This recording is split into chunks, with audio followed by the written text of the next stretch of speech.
those of you in the crowd, those of you watching on the live stream. I'm Shaila, like I said, co-founder of Institute. One important clarification, an education model built on apprenticeships. So it's been interesting today listening to the talks. A lot of people, even just prior to this, talking about the future, about what tomorrow means and about where we're going with education. I want to kind of take a mental exercise, jump on a time machine, and take some, few years back. Let's go to the Middle Ages. Let's look at how we prepared young adults for their next path in life and for their future careers. It was all through apprenticeships. It was obviously a craft-based model primarily then, where a master in his art taught someone under him to return on room, housing, board, and that shadowing of this master of the space. This young adult would learn under their wings, under their shadows, follow them, see how they handle every day-to-day challenge that they deal with, see how they interact with their clients, see how they deal with the supplier who couldn't meet needs. And through years of studying, learning under that person, working in the community, building a relationship, building a network, these young adults then became equipped to start their own practices, or even often more so take over. Now let's fast forward to the Industrial Revolution. Obviously, prior to that, we had some serious issues with child labor, no doubt. We had some big reform happening, and we had a whole new movement in education, which is great. Industrial Revolution needed it. Now let's fast forward to where we are today. We have higher education as college. It was great when it originally started. It was never meant for the masses. And yet we collectively as a society have kept pushing this model despite seeing data point after data point showing how these young adults are starting to be failed by a system that we still sell as the American dream. Right now, college is the sole path to furthering your career. Right now, if you want any job that's considered middle management, anything below blue collar, you're told you have to go to college. 1 out of 2 college graduates is unemployed or underemployed. There is actually data coming out that they show almost half show 0% development in critical thinking, problem solving, and reasoning. And yet, the cost of college is skyrocketing. Our debt loans are getting out of control. You're seeing this fundamental disconnect that's starting to emerge between the providers of these services, the schools, the institutions, that when asked, where do my dollars go, they point to the new library. They point to the new medical lab. They point to the new athletic field, like, look at all this great stuff that you get by coming on campus. You ask your average student, why are you going to college? And they say, because I was told I need to go down this path to get a good job. So I'm here to circle back and say, let's look back at what did work. Let's make some tweaks, and let's find a new model. Maybe not for everyone. College is a great model for many people, but there's a significant portion of people who need a different alternative. And let's institutionalize apprenticeships. So let's look at what that could mean, and maybe a little bit of what you have to buy into in order to believe this. First of all, learning by doing. It's something that we look at young kids, elementary school, and see these different ways in which they learn, these proven methods and how they perform. And yet, somehow, after they turn 18 and go through higher ed, we've kind of taken that out. Sure, you can say internships, which is an interesting term, but realistically, what do those mean? It's 3 months, kind of thrown in an office, no commitment unclear from management, no actual ownership, no actual accountability. We think there's a new way to repurpose apprenticeships. We think that there are 30 million small businesses in this economy, in the US alone, who are hungry for young talent, but actually can't afford to pay most college graduates because of the debt that they have associated with them and their salary expectations of paying for college. So what if we change the model? What if we redistributed the value paradigm? And I started creating a model in which both these students and their future employers benefited. So that's what we're starting to do with Institute. Institute is just launching in the fall,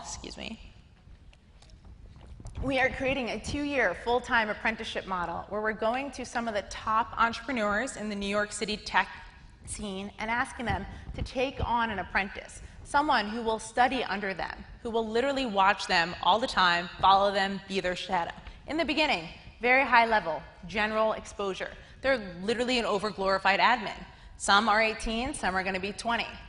Some never went to high school, some never went to college, some are dropping out, some have actually already graduated. And the argument for us is that by watching an entrepreneur kind of tackle all of these challenges, by seeing what marketing actually means when you launch something versus reading about the 5 Ps in the classroom, by changing a student's engagement level from a passive, self-directed, non-relevant, non-engaged to someone who feels that there's finally a relationship between the content they're being taught and the context to which they apply it, we're actually fueling a generation of high potential future, much more valuable entry-level workers. And so as we think about what this means and what this consists of, there's a few fundamental challenges that a lot of people like to bring up. So we'll just throw those out there now. Like, well, how do they learn? Right? And so we're not stripping away all thoughts of teaching them, and we're not stripping away different ways in which they can develop. We're actually adding a supplemental curriculum that's tying in modular ways various components that tie to both the softer business skills, marketing, managing people, selling, but even more, civic engagement, even more of broader, cultural and even more development tacks that we can then keep tying back to what they're doing in the day-to-day. We're also bringing back the empowerment of young adults and letting them be more of the drivers of where their future holds. It's so funny that we've created this 4-year higher education model that says, I want to be a marketing major, so I'm going to take all these classes that you tell me I need to take in order to get this degree. As opposed to, I've actually now seen what marketing consists of. I now understand what it means to design a product for, an audience. And I want to understand all these components of what made this one person successful. I want to understand who are the people in my network that I need to meet with, that I need to develop with. Who are my peers? Maybe I have to work with people who are more technical. Maybe I have to work with more, linguistic/communication people, and letting a young adult then take that, identify under their master apprentice what they've been seeing, and more so start cultivating and developing their own model that sets them up for success. For us, success in this new education model we're creating is twofold. One, we want to see every apprentice hired, but we want to see them hired at a bar and a level and a competency that surpasses their peers who've gone through a 4-year institution. We think these young adults will have the ability and the power to go and point to 2 years of the work experience they've done. They can say, hey, look, I thought, let's go back to marketing, was what I was good at. But when I actually tried it, I realized I didn't do well. I actually didn't like half of these components, but I learned through seeing it and understanding other people who handle this space that business development's an interesting space, so I shifted over there, and I started learning from the people tackling that challenge. Granted, they still need a lot of time, they need a lot of investment, they need to work a little bit more. But fundamentally for us, the goal of this apprenticeship model is to start accelerating the ability for young adults to start identifying what they're good at, to start finding their passions in life, and then be set up for higher success rates than the current model is setting for them. There's a lot of people arguing on different sides, and I'm a product of too much education. I'll acknowledge that now. Looking back, I would have done it very differently, but there was no institute for me. There was no stated alternatives. So I went through the motions, and I'm still dealing personally with my own level of debt burden.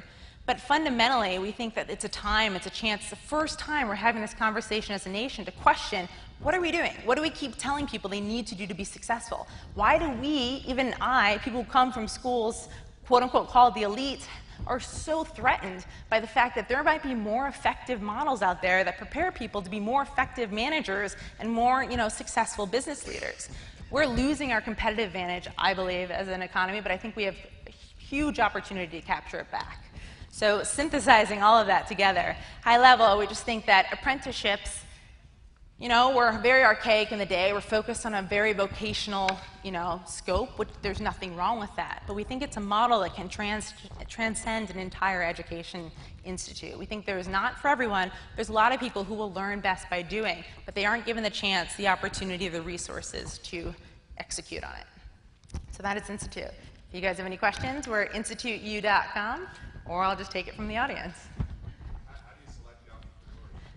So both my co-founder and I actually come from the startup scene in New York Tech. So in our personal network, we knew about 80 actual entrepreneurs that we had on our hit list. We started pitching them on our ideas last fall. About 70 of them said yes. Then we filter them down. For us, success of this program, for those of you familiar with the startup scene, there's a lot of sexy startups. Sexiness wasn't important. Now, granted, some of these entrepreneurs had amazing networks and would help foster and develop our fellows. But what's more important is, how does this person manage people? How do the people under them talk about this person? What are the opportunities they've given for development? How open are they for criticism from us? In many ways, we're empowering business leaders to be teachers. Obviously, we're incentivizing them to develop for 2 years and have a young adult who basically is becoming their protege. But through the selection of having these conversations, the filtering down, the understanding what they're good at, what they're not, and even just creating red flag system of where the potential is, we came up with our first class. I think it's important, just to side note, for us, we're testing out a whole new model. We recognize that. We're actually a nonprofit model for now, with hopes of eventually finding sustainable revenue streams that make us not need to seek fundraising down the road. But what's interesting is we don't want to take any for-profit money because we don't want to compromise on the integrity of the education model. For us, the first year, it's really small because nobody's done this. We want data. We want to understand what works, what doesn't. We're going to literally house the fellows and create, in many ways, a human incubation project where we're testing daily. How do they work? When we teach this module, and then the entrepreneur tells us they expose them to this meeting, and the fellows have a peer-to-peer discussion about what they learned, are they actually showing competencies and developments that we expected? How are they progressing and how they critically think, analyze? We're going to have very intense conversations with our entrepreneurs who are already mentally prepared of knowing that they're not guaranteed an apprentice. If they don't pony up, and if they don't deliver, they lose their apprentice. We have about 45 entrepreneurs in the wings waiting who've met some of these young adults who've been applying to the program. Any other questions? Yes, in the back? How many or how? So when we launched our site publicly in February, we had the 31 entrepreneurs listed. At that point, we were lucky enough to be recipient of some decent press. And so in the beginning, a lot of our awareness was spread by articles through Mashable, Huffington Post. What's interesting, though, is in looking at the data. So there were 2 waves of applications. We took applications round 1 for the end of March, round 2 for the end of April. In looking at the one question we asked applicants of how did you hear about us, what blew my mind was the number of them that said directly from a parent or a family member who heard about our program and realized this is the thing that this young adult needs. Our applicant pool ranges. We have 18 to 24 as our criteria. We literally see across the, split through in thirds, pre-college, mid-college, post-college. So some are already in careers, some have just been demystified by college, some are just looking at what their college potential is, going to a state school because it's all they can afford, but already feel like they're learning more via Wikipedia than they are through what they hear their friend a year ahead of them has learned in an entire course. You mean only 50% of what they learn is true? Well, that's another side conversation. Yes?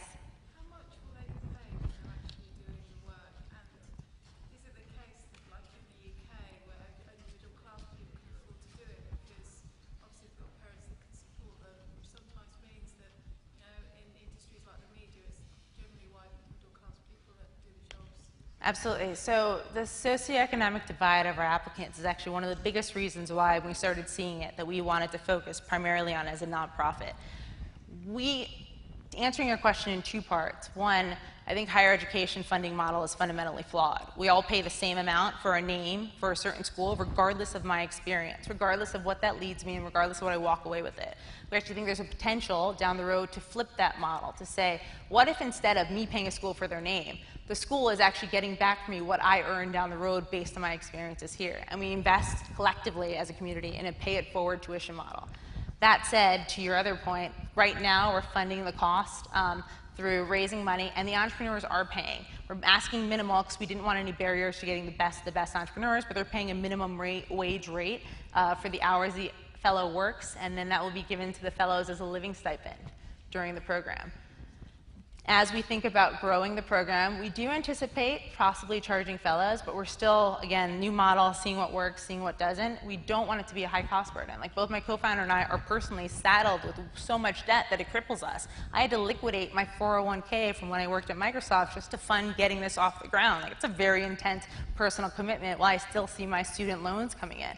But fundamentally, like, we see so many young, talented adults who are just across the spectrum, whether they can't get a good job or they're taking these horrible jobs at big corporations when they're more inspirational, more impactful in smaller teams, but those smaller companies can never pay them what they need to pay back their loans.